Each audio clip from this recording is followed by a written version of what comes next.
Isang mapagpalang umaga naman po ang hatid sa inyo ng Mangkelos TV sa araw na to, June 16, 2024 sa pistang Metrotorp kung saan meron pong siyam na pangarera at magsisimula po ng alas 2 ng hapon.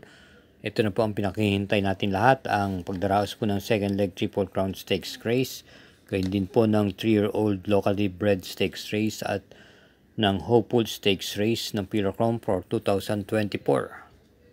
At sa punto pong ito, tayo hindi na rin po magtatagal pa at sisimula rin po natin. Harinaway, napakinabangan nyo po yung dihado natin nung nakaraan Biyernes na sa race 1 si Double Time. Bueno, tayo po'y magsisimula na. Halina po. Karera numero 1, start po ng first winner take all. Races 1 to 7, distance 1,400 meters, start time is 2 o'clock p.m. Isang 3-year-old and above maiden race, meron tayong 8 kalok dito. Ang ating pang-primera rito, yung kalok numero 5, Memory of the Sun, napapanubayan ni E.A. Abrea. At panigundo naman natin yung numero 2, Wildcat, na nasigunda nung nakarang yung laban niya, papanubayan ni AP Asuncion. Kaya para dito sa race 1, ang pili natin, 5-2. Karera numero 2, ito po ang 2024 Pilracom 3-year-old locally bred stakes race. May distansyang 1,800 meters. Start time is 2:35 p.m. First peak 5, races 2 to 6 at meron po tayo ritong siyam na kalahok.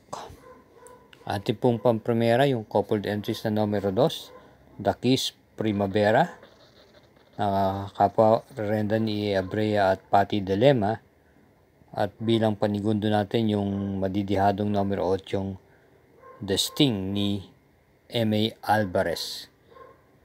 Kaya para dito sa karera numero 2, ang pili natin 2-8. Karera numero 3, start po ng second winner take all, races 3 to 9, distance 1,800 meters. Ito po ang 2024 Pilracom Hopeful Stakes Race at ang post time nito is 3:10 p.m. Meron po tayong 10 kalok dito.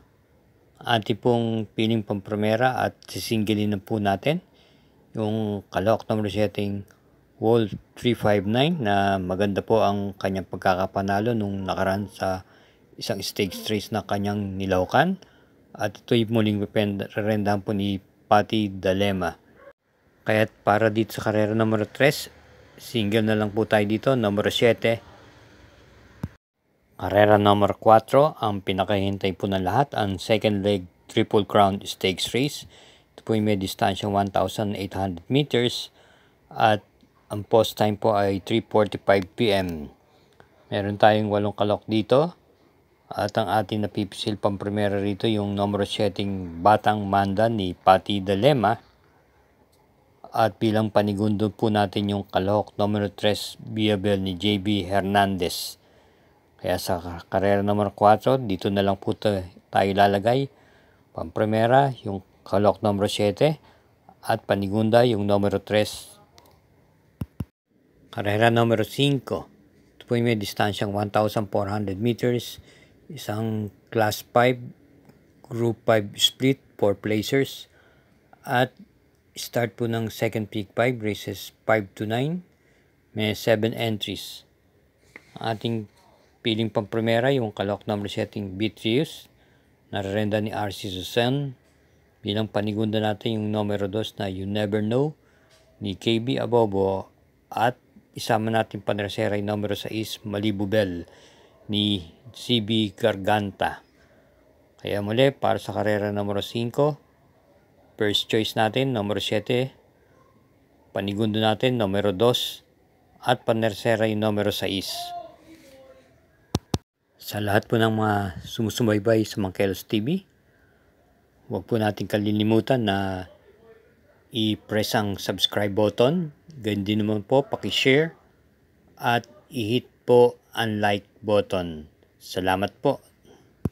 Karera numero 6, start po ng peak 4, races 6 to 9, may distansyang 1,400 meters.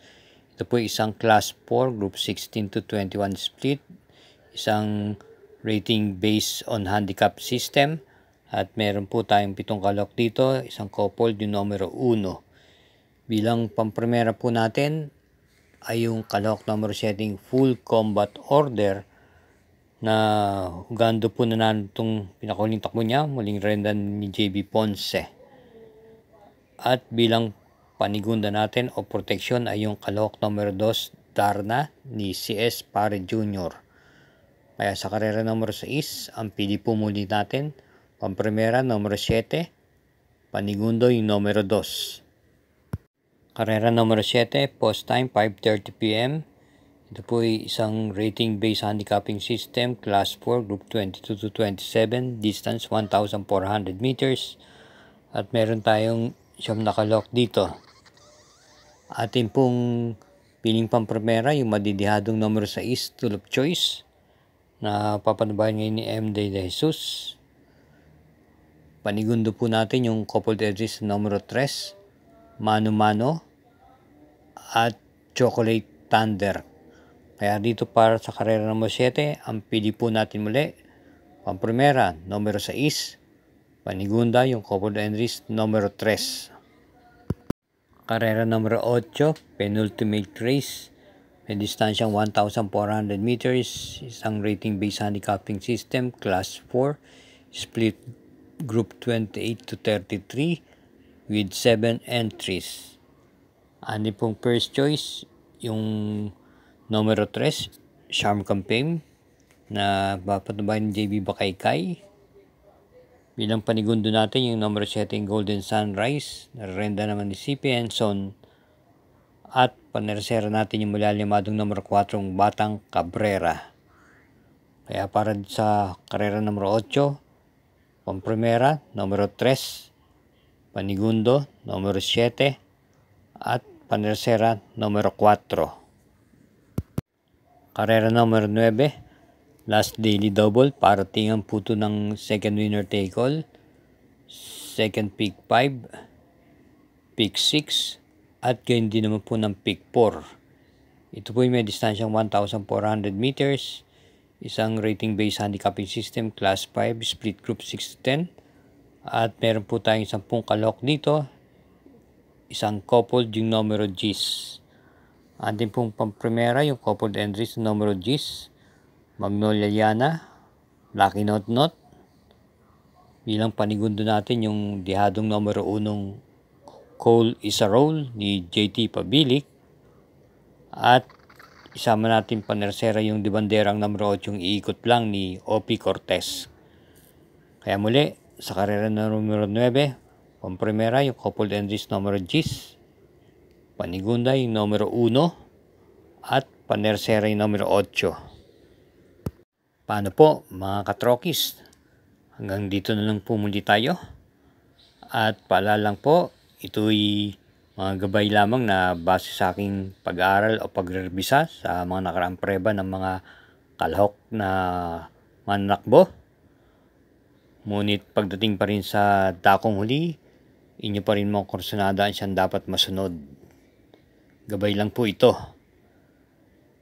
Hari naway, matapat po muli ating mga giya at hinay-hinay lang po sa ating paglilibang. Good luck at lagi din po tayo maingat sa ating pag-uwi. Thank you again for watching.